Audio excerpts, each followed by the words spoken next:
2024, and I'm completely honored to have with me the very interesting Dr. Robert Lufkin, who has a book lurking right behind him. We'll get to see it in full. Lies I Taught in Medical School. Rob, tell us about yourself, your book, your journey. Oh, thanks, Randy. First of all, I want to say I'm a fan of your program, and it's a real honor and pleasure to be on it today. So thank you for inviting me.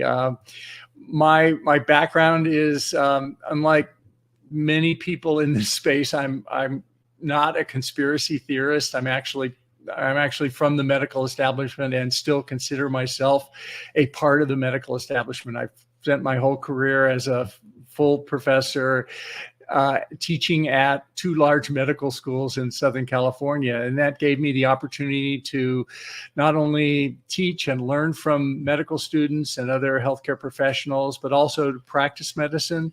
And the third part was to do research. So I've written, hundreds of peer-reviewed scientific papers.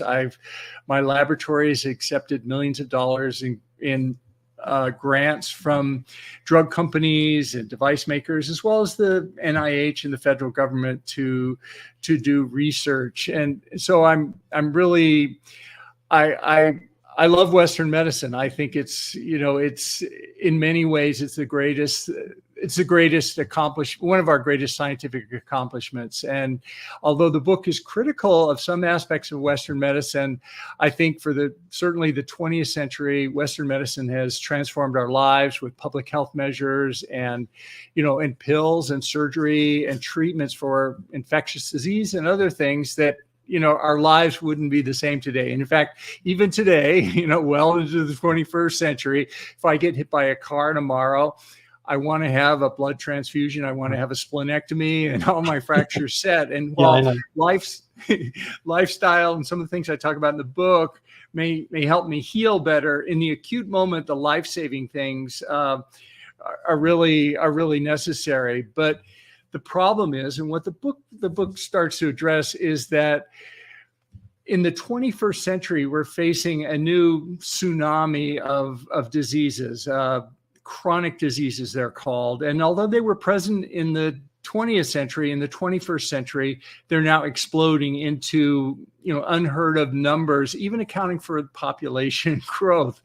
And these things include obesity, diabetes, cardiovascular disease, stroke, cancer, Alzheimer's disease, and even mental health. And the problem is, when we apply the same treatments that were so effective in the 20th century, that is the pills and surgery, they may be life-saving and treat some of the symptoms. In many cases, though, they fail to address the underlying cause, the so-called root cause, and these diseases continue to progress. And that's what this book is about. And it sort of chronicles my own journey in that space. So, people are going to have a hard time. First of all, I resonate and kind of agree with your initial thought about kind of, what you need in an acute situation. As a young physician, I had young friends, and people would come up to me and say, well, I'm just doing herbal this and that. I said, fine. You know what? When you have your, God forbid, your, pancreatitis or pancreatic cancer, whatever, are you still going to see the acupuncturist, the herbalist? There's a time for everything. I think you bring up Ecclesiastes, in preface to your book, but there's a time for this and a time for that. So it depends. I think medicine, partly is, I'm not saying it's a victim ever, but it's a victim partly of its own success. That we get certain more illnesses, metabolic and whatnot, because we live longer. Say, the ancient Egyptians didn't really worry about cancer, for instance, and we do. But given that we have somewhat different circumstances, the benefits of civilization, we have longer life expectancy, we have fewer kids, we spend less of our time in that youthful phase of our lives, maybe till 35, 37, where you can kind of jump over a fence without thinking about it. So we kind of have a greater fraction of our lives in this relatively more infirm state, even though we have civilization around us and we can, find the foods we want and so forth. So I guess the question is, what have you found that should be different in medical school now? What do you think has moved, on a scientific basis? Where are the facts as far as what people should do and cope with, say, the different circumstances of longer and, in a sense, more successful lives? Yeah, that's a great question. And let me go on record too that I'm not advocating anyone stop any medications, any prescription medicines, certainly without involving their doctor. Although, I was able to discontinue 4 medicines for my chronic diseases after I changed my lifestyle and adopted certain things. But this should always be done in conjunction with a physician. So I'm not advocating anybody do it. And to be clear, these things can be life-saving in the short term. If I'm a type 2 diabetic and my insulin is through the roof, my glucose is through the roof, insulin will save my life acutely. So let's talk about diabetes. Diabetes is exploding now. There's a worldwide universal epidemic in type 2 diabetes, which now represents over 90% of the cases. And as you mentioned, people are getting older, but the really concerning thing is the number of people with diabetes is going up, and it's occurring at an earlier and earlier age. When we went to medical school, probably, certainly when I did, type 2 diabetes was referred to as adult onset diabetes because that's when it came. And now, sadly, as Robert Lustig and others have, famously written about and talked about, this disease is now appearing in children. So what we're seeing, certainly there's an increase in these metabolic diseases because of aging, but we're also seeing something that's deeply disturbing, is that these diseases are occurring at a younger age. So things like cancer are now appearing in, colon cancer is now appearing in 30-year-olds, when before, that was distinctly less common. So we're seeing this downward trend at earlier and earlier ages, which reflects this metabolic basis. But let's take diabetes, type 2 diabetes, because it is a major disease, and in a way, it's foundational for metabolic health. Type 2 diabetes is when the body develops what's called insulin resistance, and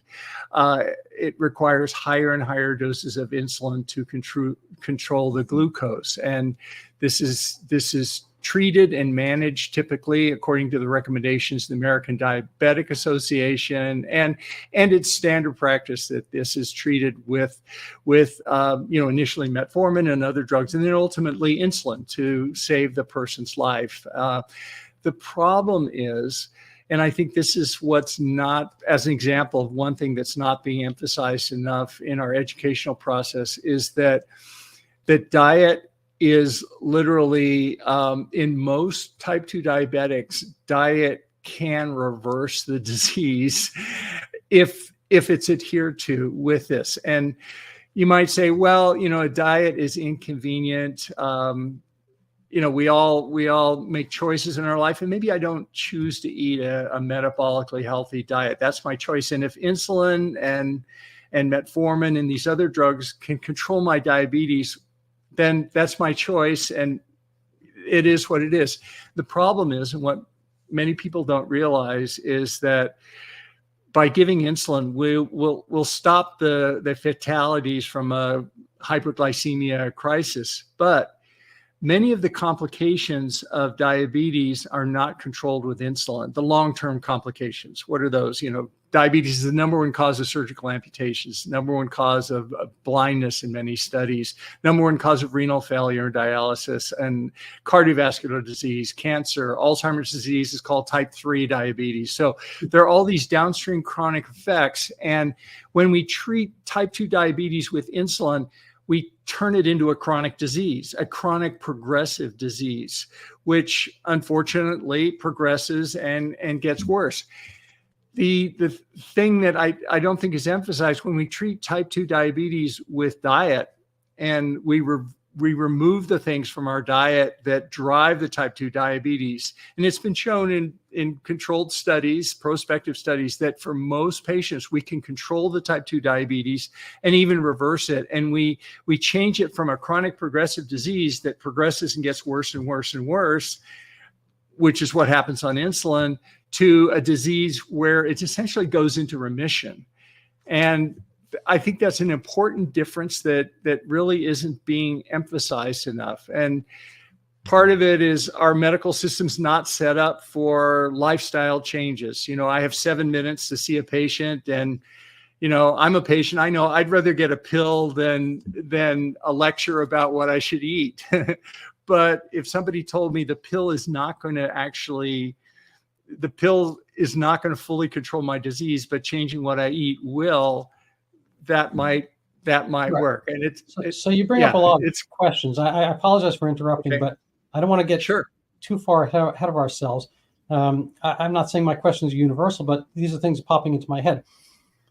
So first, I'll give you my prejudices, as it were, from practicing medicine. And I don't know if they're truths or prejudices, but my conception is that type 1 and type 2 are different. Type 1 may be infectious. Type 2 diabetes seems to me more of a genetic configuration. Maybe, the example I use is akin to balding.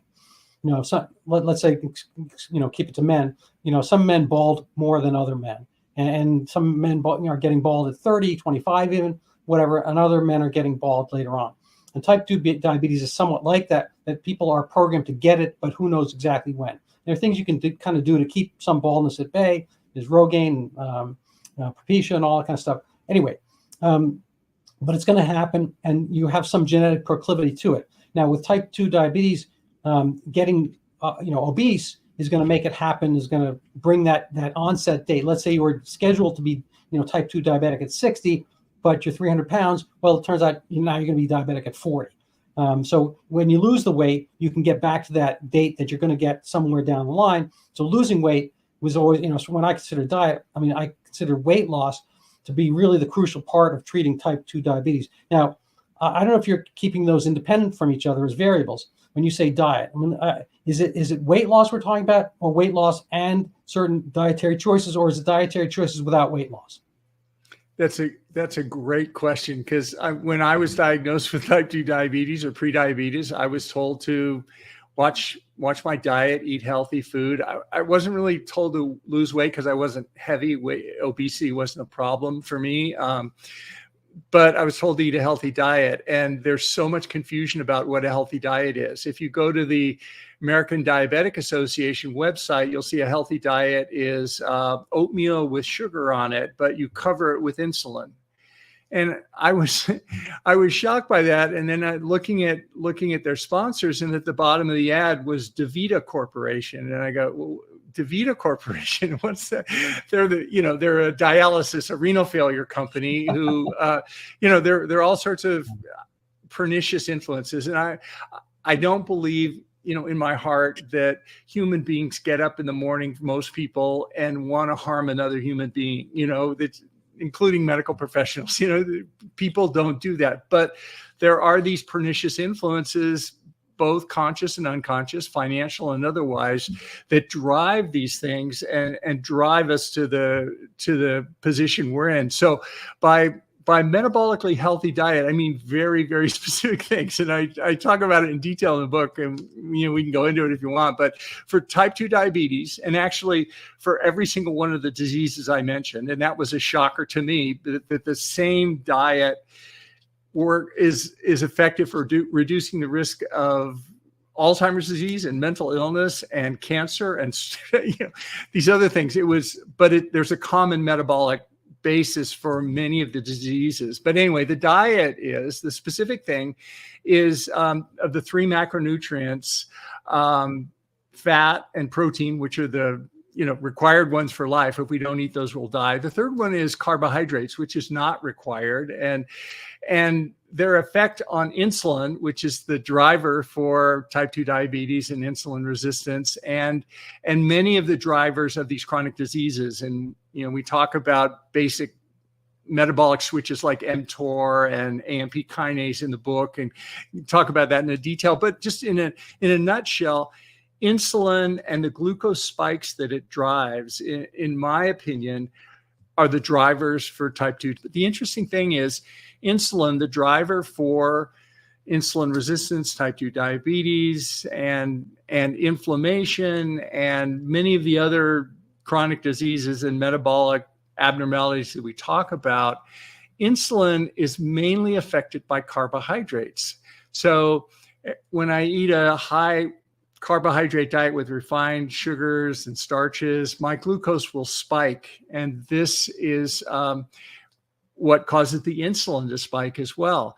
So the metabolically healthy diet for type 2 diabetes, and what researchers have shown, companies like Virta and others in as well as independent studies with controlled trials, by putting patients on a low carbohydrate diet, in other words, just reducing the amount of food groups that stimulate the insulin, will gradually get improved control of their insulin. And in a large number of patients, some, not all, but many of the patients can actually reverse their type 2 diabetes to where they actually go off some of the drugs. Now, if their pancreas is damaged so much, with type 2 diabetes in the long term, they may not be able to recover that. But for many of the patients, just going on this low carbohydrate diet is transforming.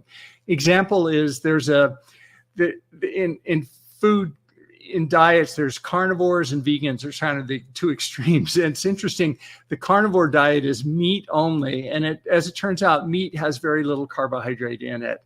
And it's interesting that putting people on a carnivore diet, or people who go on a carnivore diet when they're type 2 diabetics, will have a dramatic improvement in their type 2 diabetes and reversal in many of them. So the point with the diet is, the main thing is we want to reverse, we want to minimize the carbohydrates that are consumed. And there are other factors like intermittent fasting and seed oils that we also talk about. But if you had to pick out one thing, lowering carbohydrates will improve diabetes in virtually all type 2 diabetics.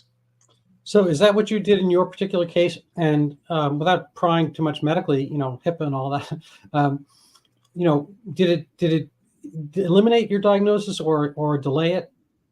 And then just correct me if I'm wrong about this.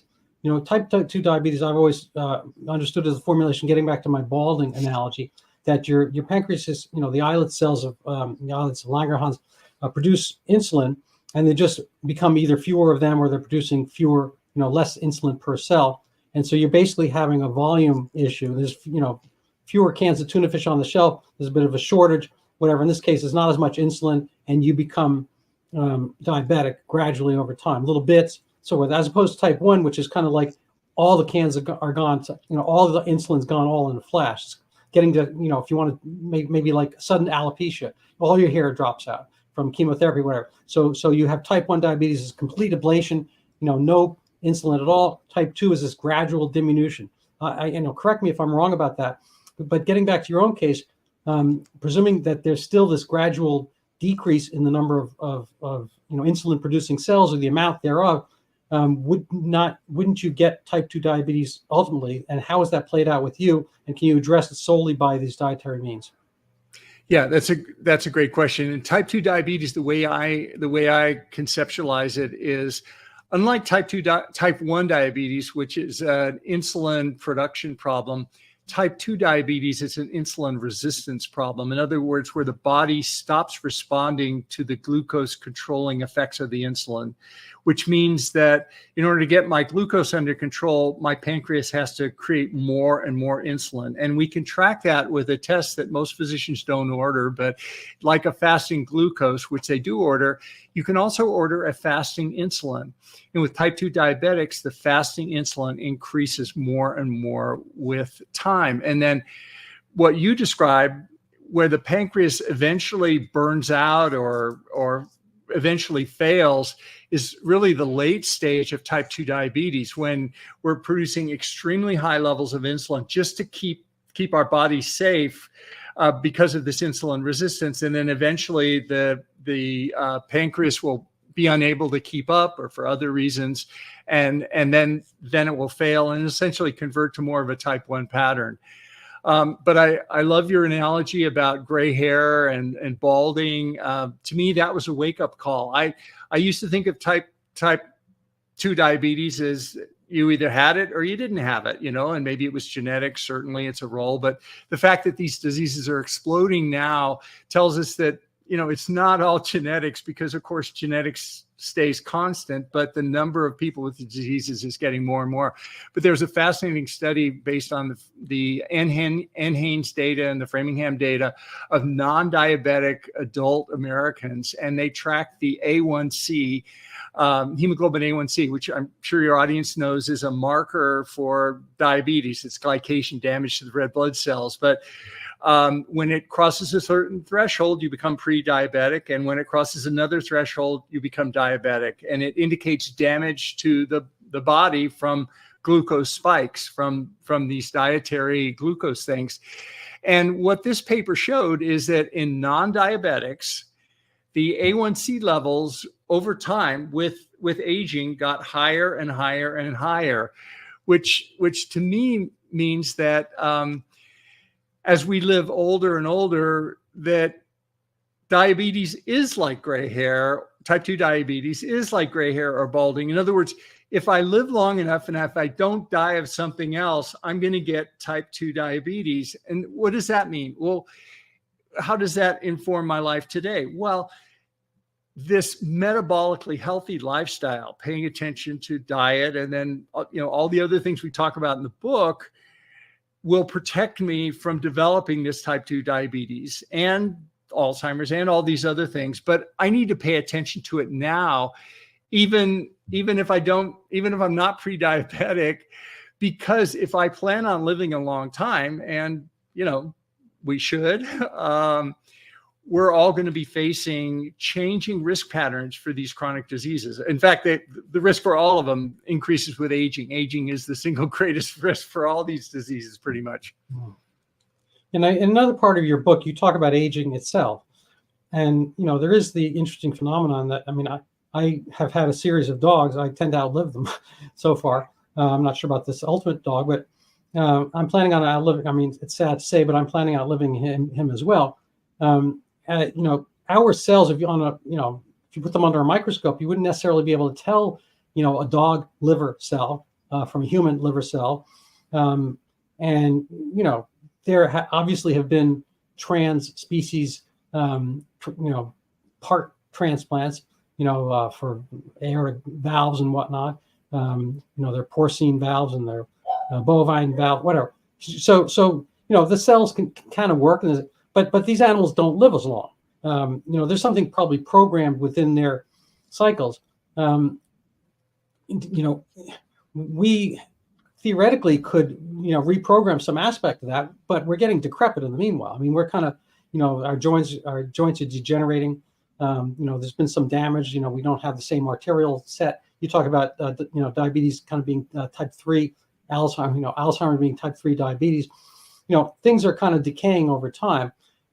Should we be thinking about resetting the timing clock, or making the basketball game 12 quarters instead of, I suppose they wouldn't be quarters, much longer? Would the players be too exhausted to carry on? Is the basketball game the right length of time? Do we have the right life span now? Are we ready for longer life expectancy? And how do you see this kind of playing out? Or just, are you looking for kind of better expectation, better capabilities within the lifespan we have? Great question. Again, in writing this book, my penultimate or second to the last chapter is all about longevity. And I did start out with the idea of writing a longevity book, but as I went through each chapter of the book, and each chapter talks about specifically one of these chronic diseases and how we can affect them by a metabolically healthy lifestyle, I realized that if we adopt this lifestyle and we reduce the impact of these chronic diseases, we're actually, because these chronic diseases statistically are what you and I and most of our listeners will die of. It's one of these, heart attack, stroke, cancer, Alzheimer's disease. Those are the big ones. And if we delay the onset of these, our lifespan increases and longevity increases. And a big eye opener for me was the fact that so much is being done with in longevity. We're undergoing a revolution in our understanding of longevity, things that, it's now possible to, consistently, reliably increase the lifespan through pharmacological manipulation as well as lifestyle manipulation in all animals, from yeast, fruit flies, worms, mice, even to dogs. And the evidence is interesting that this may also affect in humans. So there's this whole field is really exploding now, and it's just fascinating. I think you're being a little bit too hard on yourself, lies that you taught in medical school. I mean, you're not a liar, as we can see here. You're an honest, straightforward person, and you're doing something that's at the time. So maybe, atextual, or, taking something out of the context that you were teaching lies. But insofar as that is the title, it's certainly a grabbing title. I don't think you were being forthright in doing lies. I think it's just what was accepted, dogma at the time. I had on the great Dr. Barry Marshall about a year and a half ago, maybe, on my show, and I was completely honored. He's a Nobel Prize winning. He's the guy who reformulated, for our audience, you probably know, the causation of peptic ulcers. My grandfather, I remember when I was a kid, he was being told to eat just white stuff, macaroni and bread and whatnot, to mop up the acid or something like that. And he couldn't have, it was a bland diet, blah, blah, blah. Turns out it's bacterium. Who knew? Anyway, so, were my medical school professors teaching me a lie? Probably not. Probably they were doing based on accepted wisdom. But, given that say, caveat or disclaimer, what are the top lies that you were taught in medical school, or you were teaching in a sense in medical school? And of course they weren't lies, but what are the reformulations people should be aware of? Yeah, it's a great question. The title is sort of clickbait, and I always reference one of the greatest doctors of all time, Sir William Osler, who made one of the greatest quotes about medical education when he was addressing a group of medical students on their last day of medical school, the day they became doctors. And he said, "Gentlemen, I have a confession to make. 50% of what we've just taught you is wrong. And furthermore, we don't know which half it is." And that speaks to science and medicine. And, all of us appreciate that it's constantly evolving. Things are changing. And that's to your point, that's what it is. But each one of these chapters starts out with a lie, and then we go into details. But some of the lies, starting out, obesity, a lie that, in my opinion, is a lie, or it's not a lie, but it's unhelpful, is that obesity, most adults are now overweight, or obese. And obesity is a huge problem because it drives all the other diseases that we mentioned. But the advice people are given to lose weight is to exercise more and eat less. And that famously doesn't work. And it's based on the idea that all calories are equal and a calorie is a calorie. And in the book, we talk about macronutrients again, and the same thing. The main driver, the signal for storing fat and gaining weight, is insulin. So if we take calories that drive insulin, which are carbohydrates, we will gain weight. If we take calories like fat and protein that don't drive insulin nearly as much, we will gain much less weight. So that's one of the lies, is that it's not all calories are equal, and just eat fewer of them, and don't exercise more to lose weight. Exercise has many health benefits, but weight loss is not one of them. Instead, just avoid the food group that drives weight gain. And, we've known this for decades. It's carbohydrates. Farmers want to fatten up their pigs or their cows.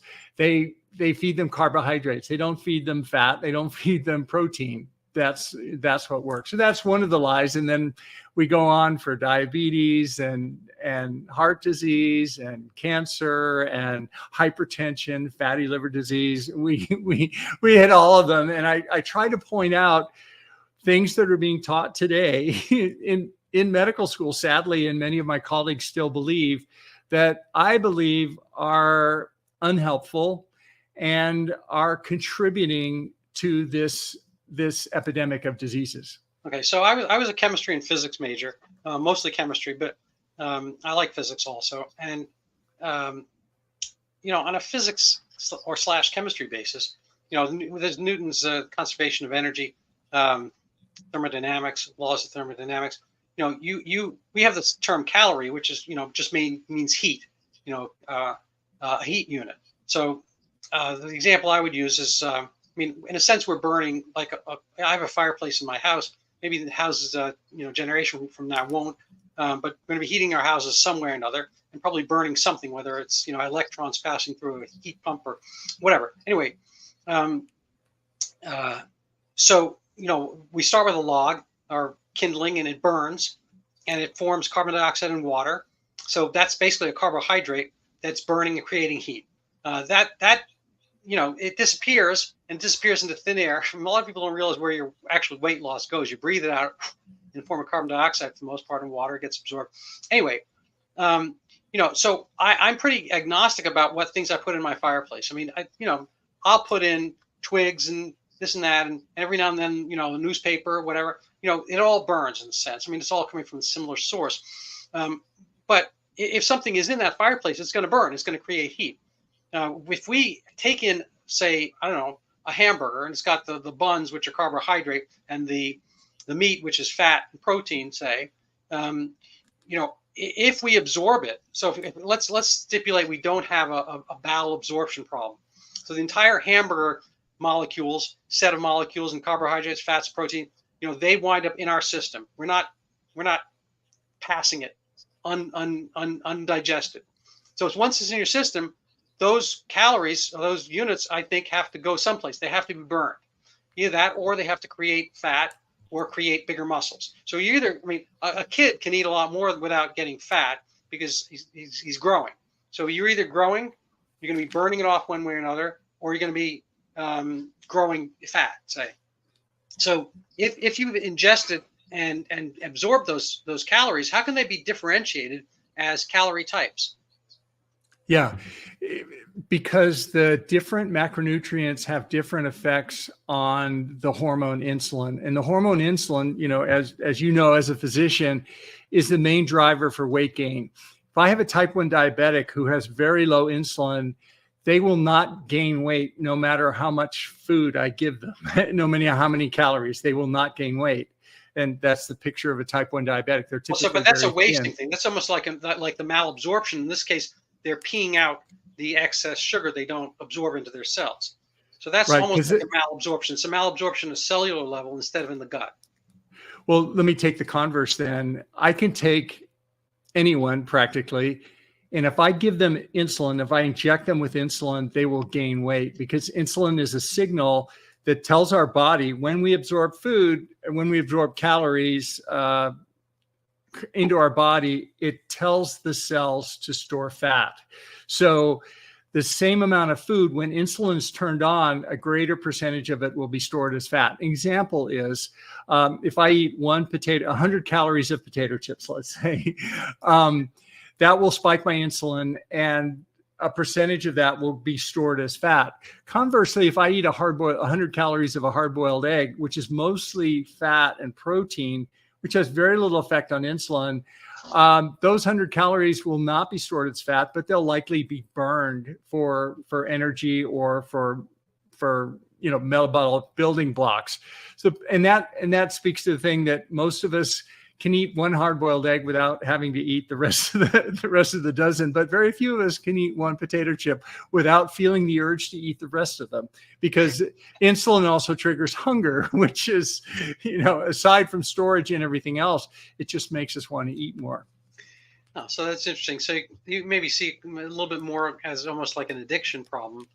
Not quite, but taking one OxyContin makes you want to take another one.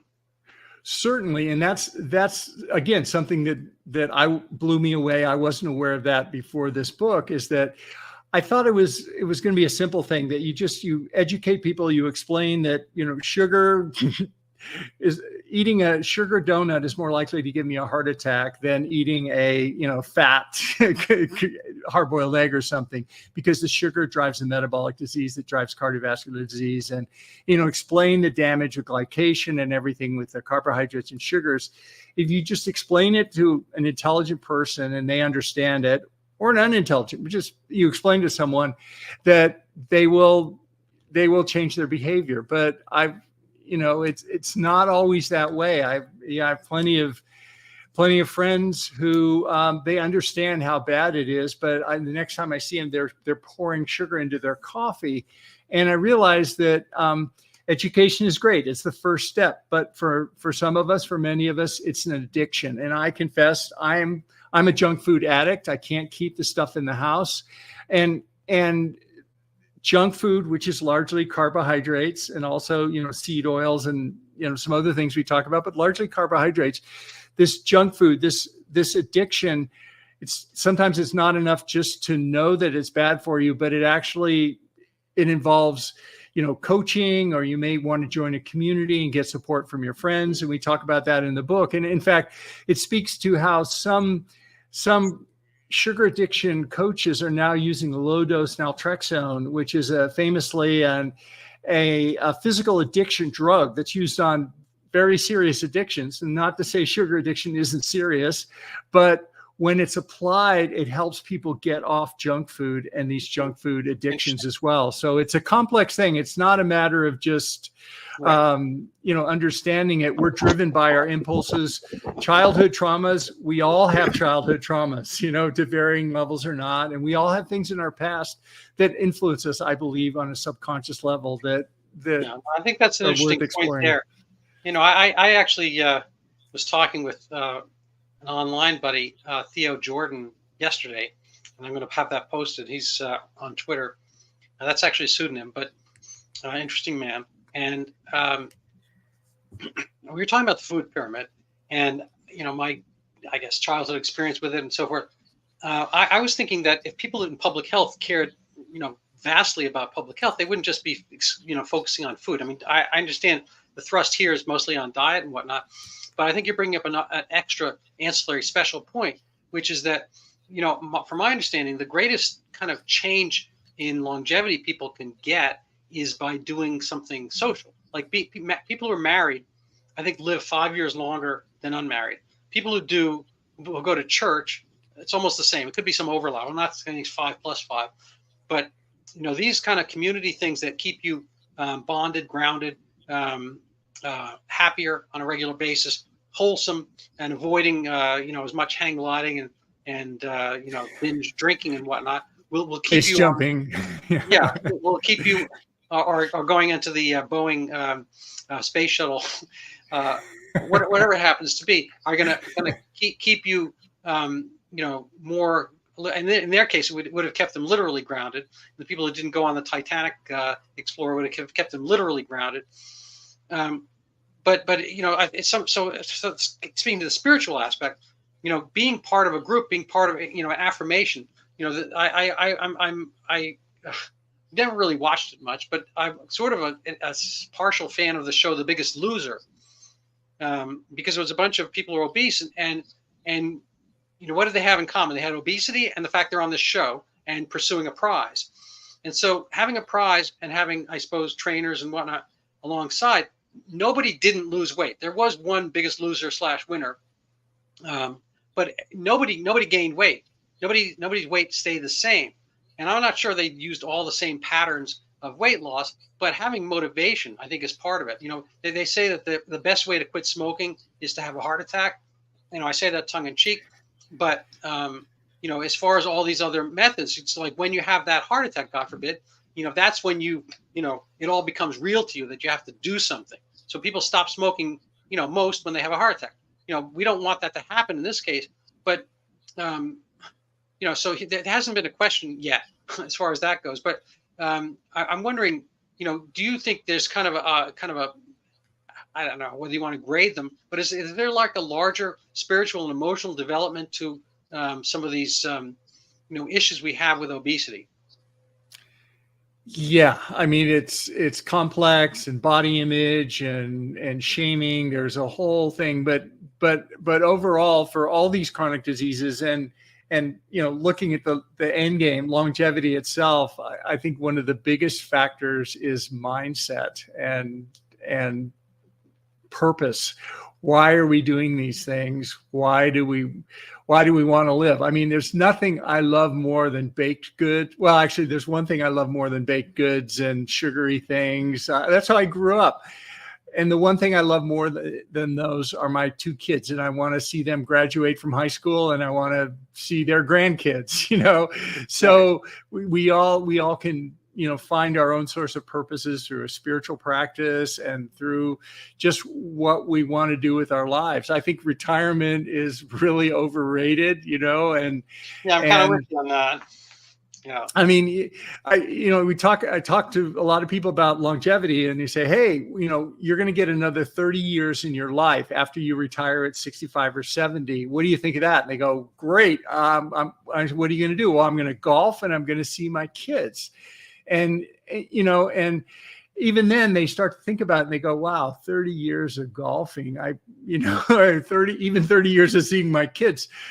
If that's all they're going to do, then they go, maybe I don't need to live another 30 years. I'll live 5 more years. And the point is that longevity is not just seeing your kids and golfing. No shame on any of those. They're great things to do. But I think in my opinion, a better way to look at it is imagine the 30 years from 30 to 60. Or from 20 to 50, and how we all changed as human beings, how we grew, how we evolved, how we got wiser, and we transformed our lives. We became different people. Now imagine at 70, adding on 30 years, and not just spending it on the golf course working on your handicap, but actually growing as an individual, transforming your lives, doing something you've never done before, and being a new person with added wisdom that you can give back to society. I mean, isn't that a great thing? We need a generation of elders who can teach us and we can learn from, and having a purpose like that. I got to tell you, to a point, I made probably a stupid tweet earlier today, and it was about, I'm not going to get into it, but I made a pedantic point, and I shouldn't have done it. And a bunch of guys flamed me on it, which is, I think they were right. I'm probably going to delete the post. It was about something an athlete said, and I didn't like. Whatever, it doesn't really matter. But one of the responses to me was basically like that. Okay, boomer. But he didn't say that. He basically like, you're too old, and you don't really get social media. You should just disappear, and basically a kind word for euthanasia. So as far as the wisdom part, I'm only bringing that up because it's not like every moment we're suffusing wisdom. I have my fair share of stupidity on a regular basis. If I probably could go back in time, I'd probably, I think the tweet, I would stand by it, but I probably shouldn't have put it out there anyway. It's one of those things. And, so the wisdom is great, but on the other hand, the whole thing's mildly humorous. And so, I'm not necessarily looking for wisdom per se. Sometimes I'm looking for experiences and a good laugh. I mean, if we had, Jerry Seinfeld as part of our call, I'm not sure if he's going to want us to live forever or just wants to live, long enough that he can kind of keep people entertained and keep himself entertained as well. So, so this kind of brings up a question, which is, I think you're getting at it partially, is quantity versus quality of life. So I could give you one of these counterfactual questions. So if you could be, I'm not sure how long Shakespeare lived. Let's say Shakespeare lived to 55 or something.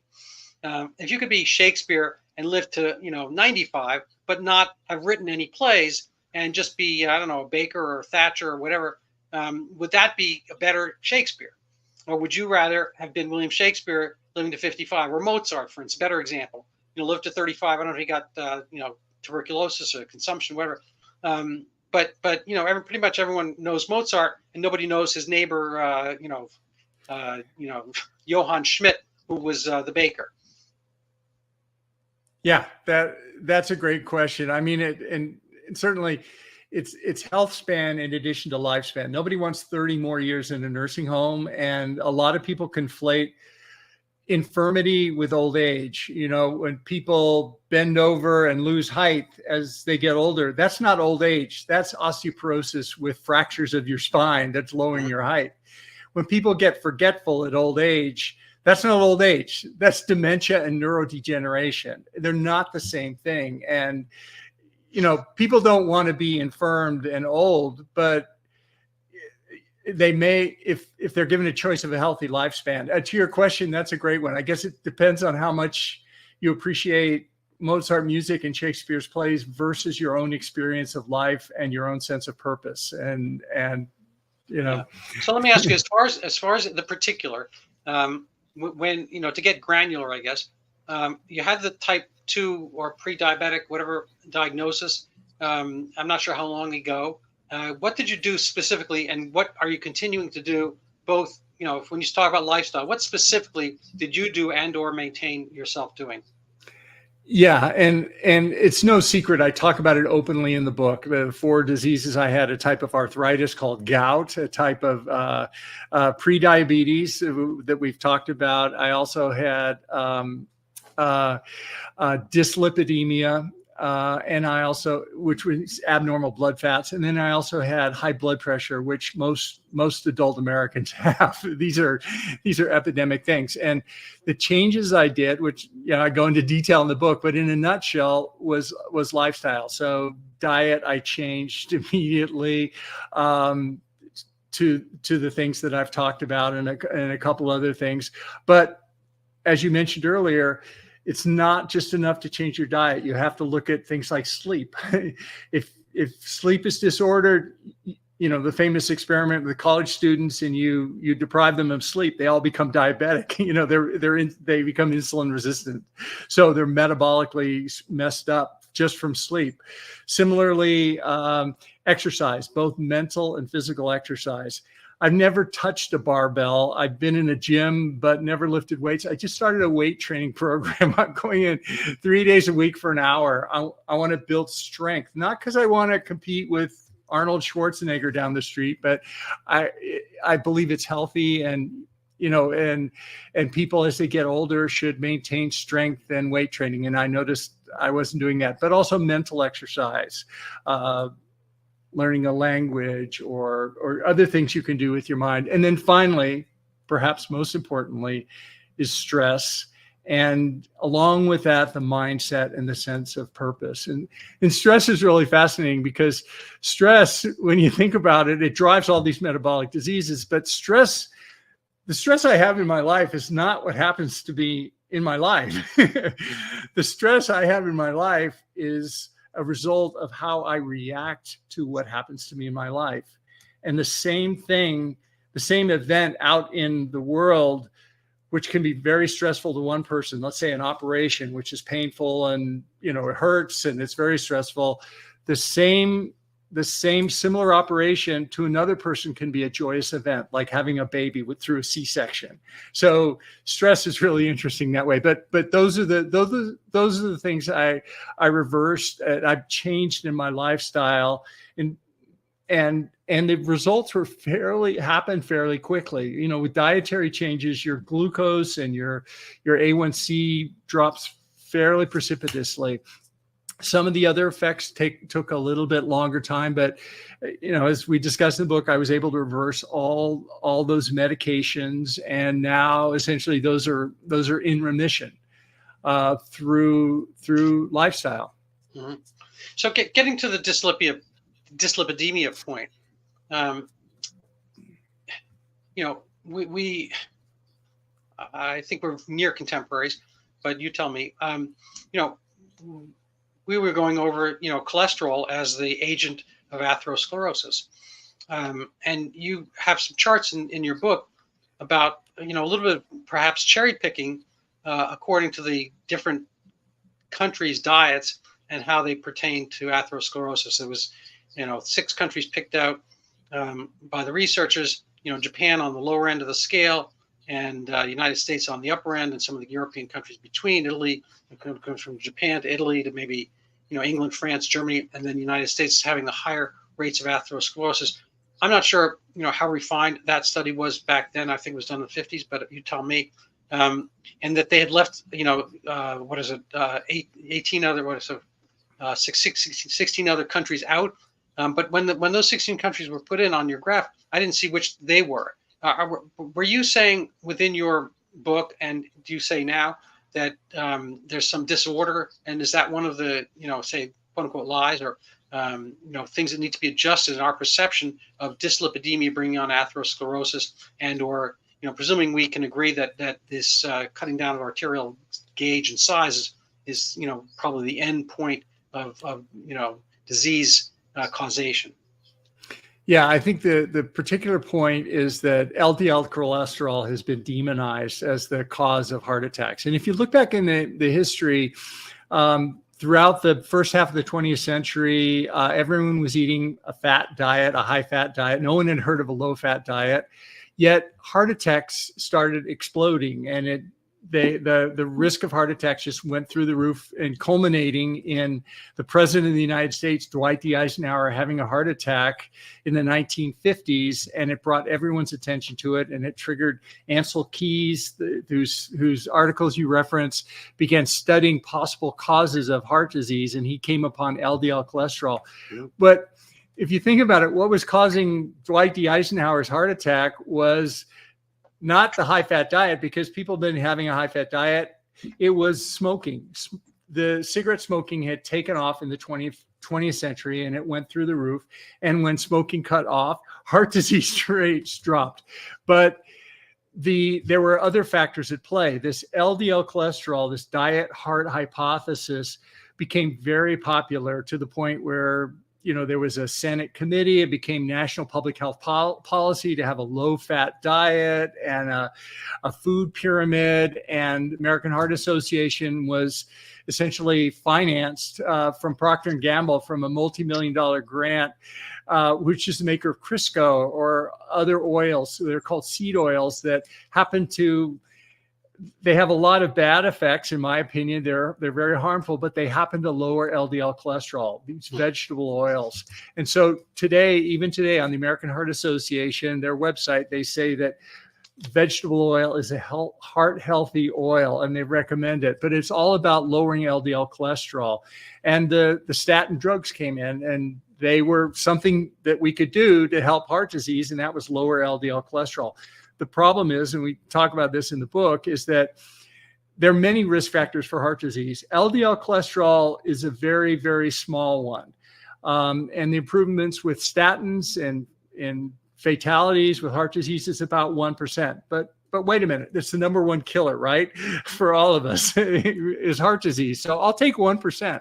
What's the problem with that? Well, two things. One, most people who come in for a heart attack don't have an elevated LDL cholesterol, and studies have shown that. And secondly, some large meta-analysis of statin trials have shown that when you look at mortality with people on statins, they have 1% lower mortality, plus or minus, of dying of a heart attack, which is great news. Again, I'll take 1% even. But the deeply disturbing thing they noticed was that when you look at all-cause mortality, these people who artificially lowered their cholesterol with statins had increased mortality from other things. What other things were they? Things like traffic accidents or suicides. And if you think about it, cholesterol is fundamental in our bodies. In fact, we used to believe it was bad to eat eggs because they'd make the cholesterol go up. We now know that diet doesn't affect cholesterol at all, because cholesterol is so important in our bodies that if we don't eat it in our diet, we'll make it. So, and cholesterol is tightly regulated because our brain is large part of it is cholesterol. All our hormones are cholesterol, it's so important. Cholesterol is like the basis of all our cell membranes, is it not? Of course. Yeah. So there are questions. So if it's not cholesterol, what is it? Well, obviously smoking. And if you look at things, hazard ratios that we talk about in the book, that is the risk of dying of a heart attack. Cholesterol is down there. It's like, LDL cholesterol is like 1%, but there are other things, other fats like HDL cholesterol and triglycerides, which are metabolic markers, they're what you get from eating carbohydrates. They're metabolic disease, diabetes, those kinds of things, all have a much, much higher risk on an order of magnitude more than LDL cholesterol. I believe those are the things we should be paying attention to. You said HDL. I thought HDL cholesterol was like the good carrier. It is. It's the good carrier. So the risk is inversely proportional to HDL Okay. cholesterol. So You're not higher saying- is better for that, and Right, so lower you're for saying- triglycerides. Because the way I do analogies, if you haven't noticed, and I found it very helpful with my patients to kind of structure things. So I used to say that cholesterol is the commodity. It was carried around by 3 different trucking systems. And imagine, you're on a dirt road, whatever, and there's one closed truck picking up trash on the side of the road and putting everything in the closed bed truck. And there are 2 other trucks, and they have, some trash they've been carrying around, but it's open. So they hit a bumpy road, the trash falls up. The HDL is the guy who's stopping on the road and picking some of it up. And the other 2, the LDL and VLDL, they have open trucks, and they're just kind of driving haphazardly and layering this stuff on the side of the road, clogging the road over time. And at a certain point, the road gets too clogged and nobody can travel through it, blah, blah, blah. And then I had another one. You stop me, tell me how wrong I am. Another one, which was, what food should I eat, doctor? And I'd say, well, 2 basic grades. One is like, think how fast the animal was in real life. If the animal is really burdened, a domesticated pig, fattened cow, whatever, try if you could have a wild deer, venison versus that, it's probably less, the animal himself is less fatty. It's going to be a kind of a healthier breed of meat, less saturated fat. And then this kind of, you could continue the analogy, whatever fish that are running around, flopping and so forth are going to be better than farm fish. And farm fish probably is still better than some of the farm birds, and birds are probably better than the cattle and pigs, and so forth. Anyway, and then where do eggs fall in this? Anyways, shellfish tend to be relatively immobile. So kind of the faster the animal was, and slimmer he was, the probably more healthful it was to eat. And the other one was what is that? The fat from that, at room temperature. The thinner fats are probably less going to be conducive or inducive to kind of changing and ruining your cholesterol pattern. Am I wrong, antiquated, idiotic? You tell me. No, intelligent people can agree to disagree. And my mom was a dietitian. So growing up, we religiously had a low-fat diet. We substituted margarine full of trans fats and seed oils for butter. We trimmed the fat off any meat we were eating because we didn't want the saturated fats.